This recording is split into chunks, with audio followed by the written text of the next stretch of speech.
പച്ചരി പൊടിച്ചുകൊണ്ട് വന്നത് ഞാനാണെങ്കിൽ എനിക്കൊരു ഡിമാൻഡ് ഉണ്ട്, എനിക്ക് ഉണ്ണിയപ്പം ഉണ്ടാക്കി തരണം എന്നുള്ളത്. അതുകൊണ്ട് ഉണ്ണിയപ്പം ഉണ്ടാക്കാനായിട്ട് പൊടി അമ്മച്ചി എടുത്ത് ഫ്രീസറിൽ വെച്ചിട്ടുണ്ടായിരുന്നു, കേടാവാതിരിക്കാൻ. അമ്മയ്ക്ക് ആക്സിഡന്റ് ആയതുകൊണ്ട് പിന്നെ ആ വഴിക്ക് തിരിഞ്ഞു നോക്കിയിട്ടില്ല. കഴിഞ്ഞ ദിവസം അമ്മച്ചി പറഞ്ഞത് ദേ അവിടെ പൊടി ഇരിക്കുന്നുണ്ട്, ആ ഉണ്ണിയപ്പം ഉണ്ടാക്കി കൊള്ളാനായിട്ട്. എനിക്കാണെങ്കിൽ ഉണ്ണിയപ്പം കഴിച്ചിട്ടുള്ള പരിചയം ഉണ്ടെന്നല്ലാതെ ഉണ്ടാക്കി യാതൊരു ഇത് പരിചയമില്ല കേട്ടോ. തൊട്ടടുത്തുള്ള റൂമിൽ ഇരുന്നും കൊണ്ട് അമ്മയുടെ ഓരോ നിർദ്ദേശം അനുസരിച്ചാട്ടോ ഞാൻ ഈ ഉണ്ണിയപ്പം ഉണ്ടാക്കിയത്. ഈ ഒരു ടൈമിൽ അമ്മ ഉണ്ണിയപ്പം ഉണ്ടാക്കുകയാണെങ്കിൽ അതൊന്നുമില്ലെങ്കിൽ മാങ്ങ ഉണ്ണിയപ്പോ അല്ലെങ്കിൽ ചക്കയുടെ ഉണ്ണിയപ്പോ ആയിരിക്കും കേട്ടോ.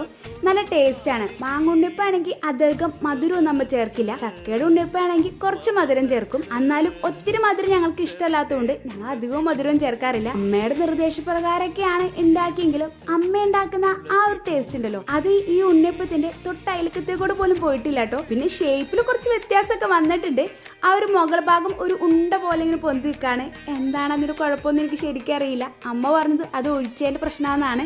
എങ്ങനെയൊക്കെ ഒഴിച്ചിട്ടും ആ ഒരു പ്രശ്നം നമുക്കവിടെ മാറിക്കിട്ടില്ല കേട്ടോ. പിന്നെ നമ്മൾ ആദ്യമായിട്ട് ഉണ്ടാക്കുന്നതല്ലേ, എല്ലാം അങ്ങോട്ട് പെർഫെക്റ്റ് ആയിട്ട് വരണമെന്നില്ലല്ലോ. കുറച്ച് പോരായ്മകളൊക്കെ ഉണ്ട്, കുറച്ചധികം പോരായ്മകളൊക്കെ കൂടി ഇതേ നമ്മുടെ ഉണ്ണിയപ്പം റെഡി ആയിട്ടുണ്ട്. ഉണ്ണിയപ്പത്തിന് ചെറിയ ടേസ്റ്റ് ഒക്കെ ഉണ്ടായിരുന്നു. പിന്നെ ലുക്കിലൊക്കെ എന്ത് കാര്യല്ലേ, ടേസ്റ്റ് അല്ലേ മുഖ്യം.